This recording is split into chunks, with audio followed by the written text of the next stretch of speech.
আপনাদের এখানে মিলাদ ফিলাদ হয় তো? মিলাদ করেন তো? হ্যাঁ, কথা বলছে না? পয়সা দেয় ঠিক করে? মিলাদ মিলাদ আমরা মৌলবীরা ডাকলেই যাব, পয়সা লুবো, দোয়া করব, ঘর চলে যাব। তোমার তুমি বুঝে নিবে, আমার আমি বুঝে নেবো। ফেরেশতারা বলে তুই খালি দোয়া করে ঘর জায়গায় কবরে আচার করব। সারা নামাজ নাই, রোজা নাই, হজ নাই, জাকাত নাই, দাড়ি নাই, আল্লাহওয়ালা লয়, আলেমের কদর নাই, খামোকাতি এখানে মিলাদ করাচ্ছে।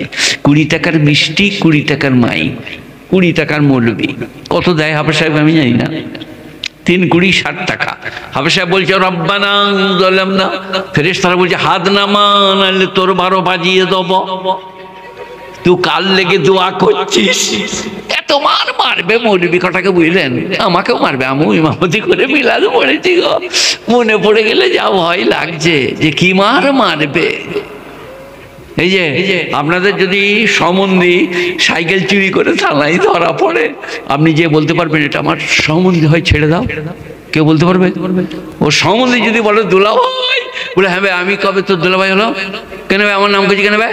তার মানে দেখছে শালা আমাকে মারবে এখনই, এবার ও দুলাভাই বলতে পারা। কথা কিছু বুঝে আসছে না বোধহয়। আহা হা, খুব ভালো করে শুনুন, বুঝুন। আল্লাহর নবী বলছেন যতদিন নাই আল্লাহ আমাকে নিষেধ করবেন আমি চাচার জন্য ইস্তিগফার করব, মানে ক্ষমা চাইব। নবীজি বললেন, বুখারী শরীফ বাবু তাফসীর এই আয়াতের। এটা আছে কোথায়? সূরা কাসাস 20 পারা, কালকেই যে বার করবেন। এরপরে আল্লাহ বললেন আমার নবীকে কি 11 পারা সূরা তাওবা। এটা 10 পারাতেও আছে, 11 পারাতেও আছে। আয়াতটা 11 পারায় আছে। কি আহা হা, ইন্নাকা লা তাহদি মান আহবাবতা ওয়ালাকিন্নাল্লাহ ইয়াহদি মান ইয়াশা। এর পরিপ্রেক্ষিতে আল্লাহ নাযিল করলেন মা কানা লিন নবী ওয়াল্লাযীনা আমানু ইয়াস্তাগফিরু লিল মুশরিকিন। কালকেই খুলবেন, পড়বেন আপনারা, ভদ্রলোক কোরআন শরীফ পড়েন, মসজিদ যান। মা কানা লিন-নবী ওয়াল্লাযীনা আমানু আইয়াস্তাগফিরু লিল মুশরিকিন। আহা, কোন নবীর জন্য, নবীর সঙ্গে আল্লাহর কথা চলছিল, আমাদেরকে জুড়ে দিয়েছে। মা কানা লিন-নবী ওয়াল্লাযীনা আমানু, नबी के लिए और ईमानदारों के लिए मुनासिब नहीं है, उचित नहीं है यस्तगफिरु लिल मुशरिकीन। যারা শিরক করে মরেছে তাদের জন্য ক্ষমা পর্যন্ত চাইতে পাবে না।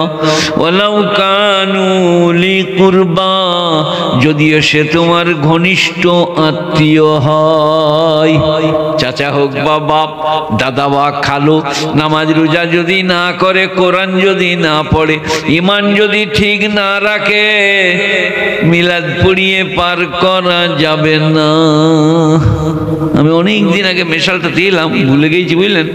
একজন লোক এইরকম একটা ফুলের টব তৈরি করেছে, এইটার মতো স্কুলে যে নামিয়ে দিলে ওয়ার্ক এডুকেশন, হাতের কাজ।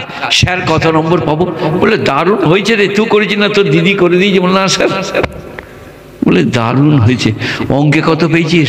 বলে পরীক্ষা দিনে আমার মুখ দিয়ে ধুঁয়ো বেরোচ্ছিল, মা বললে পেটে আগুন লেগেছে, স্কুল যায় না। বলে বাংলায়? বলে রসগোল্লা। বলে ইংরাজিতে? বলে কিচ্ছু না, আমি পরীক্ষা দিতেই পারি না। বলে তাহলে কোনো সাবজেক্টে কিচ্ছু? বলে কিচ্ছু নাই, খালি এইটা। তো মাস্টার বললে তাহলে এক কাজ কর, মালিকে বলগা ঝাঁটাটা দিতে। বলে কি করবেন স্যার? বলে পা থেকে মাথা পর্যন্ত নম্বর দেবো, ঝাঁটাটা নিয়ে আয়। ঝাঁটা যেমনি আনলে বুঝলেন তেমনি জুড়লে। বললে এটা চলছে অঙ্ক, এটা ভূগোলের।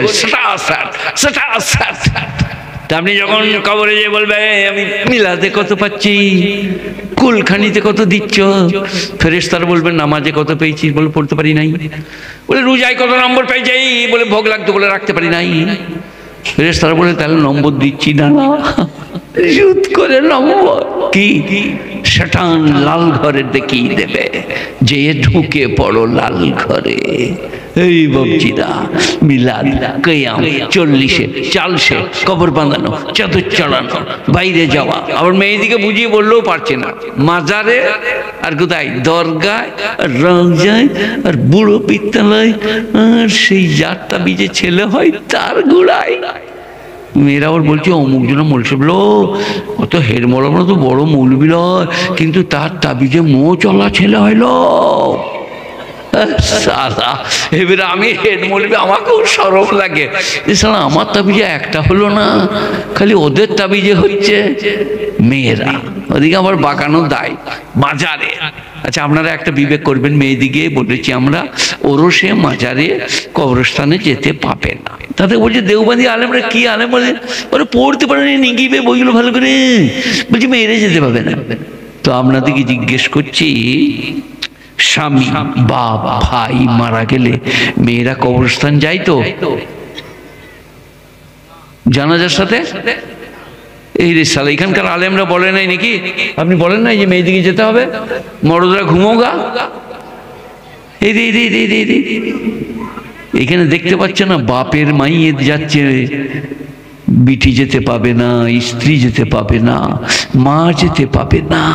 তাহলে ওরও সে যেখানে যাচ্ছে, সে কবরের ভেতরে কি মাল পুঁতা আছে, ওর দোলা ভাই নাকি?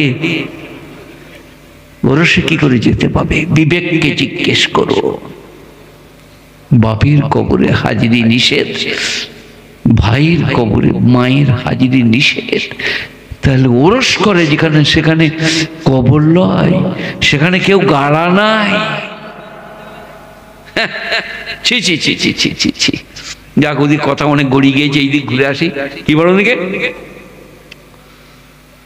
মা কানা লিন-নবী ওয়াল্লাযীনা আমানু ইস্তাগফিরু লিল-মুশরিকিন, কোন নবীর জন্য, ঈমানদারের জন্য সমুচিত হবে না যারা শিরক করে মরেছে, তাদের জন্য ক্ষমা পর্যন্ত চাইতে পাবে না। আল্লাহ মাফ করে দাও, আমার চাচাকে শিরক করেছে জানি, কিন্তু আমার চাচা হয়েছে। ফেরেশতারা বলছে তুই একবার আয়, তোকে কিরম মাফ করবো, তুই খালি কবরকে একবার আয়, কোপটা করবো তোকে। এটা কোরআন শরীফে কোনো প্রমাণ আছে? দোয়া করতে পাবে না কোরআন শরীফ থেকে? আহা, নূহ আলাইহিস সালাম বলছেন ইন্নাহু মিন আহলি। প্রথমে বললেন ইয়া বুনাইয়া আরকাব মানা, আই মেরে প্যারে বেটে মেরে সাথে কশ্তি মে চড় যা, আমার সঙ্গে নৌকায় চেপে যাও, আজকে কেউ রেহাই পাবে না। উপর থেকে পানি, নিচে থেকে পানি। ইরকাব আদেশের সিগা, মেরে সাথ নৌকায় চেপে যাও। নূহ আলাইহিস সালাম এখনো মৌলবি মোল্লা পীর ফকির লয়। আহা, নূহ আলাইহিস সালাম কি বলা হয় জানেন? দ্বিতীয় আদম। তার বেটা বলল অনুচ্চ পর্বতে চেপে যাব, তোমার আল্লাহর পানি সেখানেতে পৌঁছবে না। টাকার লোভ, বড় লোক, বুঝলেন? বড় লোক, টাকা দেখলে কেউ থাকতে পারে না। আমাদের এই যে সৌরভ গাঙ্গুলি, আমাদের ওই যে আপনার দিকে কপিল দেবের সঙ্গে আবার আজকাল দেখছি আপনার দিকে, ওর নাম কি রে, কপিল দেবের সঙ্গে অ্যাড দেয়, ধনী ধনী। ওরা এইরকম রড ধরে, বুঝলেন, ইমাম সাহেবকে দেখাচ্ছে এই রডে ঘর করবে, ভূমিকম্পই কিছু হবে না, টাকা পাচ্ছে। আর তখন আমি ওয়াজ করলাম, কপিল ভাই, ধনী ভাই, সৌরভ গাঙ্গুলি তুই আমার ভাই রে, ফেরেশতারা যেদিন ভূমিকম্প দিবে, রড সমেত আন্ডারপ্যান্ট ছিঁড়ে ঢুকিয়ে নিবে, কারো কথা শুনবে না। বলে আন্ডারপ্যান্টটা ছিঁড়ে যাচ্ছে, বলে ছিঁড়ে যাচ্ছে কি ভাই, দেখ খালি মজা, নিচে করে অ্যাড দিয়া শয়তানরা কোথাকার। এটা কি বলছিলাম বলো, মনে পড়ে যাও? ইয়া বুনাইয়া আরকাব মানা, মেরে প্যারে বেটে মেরে সাথে কাশতি মে চড় যাও। তারা বলছে অনুচ্চ পর্বতে চেপে যাব, তোমার আল্লাহর পানি সেখানেতে পৌঁছবে না। তখন কোরআন বলছে লা সিমাল ইয়াউমা মিন আমরিল্লাহ, আজকে আল্লাহর গজব থেকে, আদেশ থেকে কেউ বাঁচতে পারবে না। बेटा बापेर कथा होच्छे तो बाप तो गो बोले इन्ना हाज़ा मिन अहली, आय अल्लाह ये मेरे अहलो आयाल है, अमर वंशे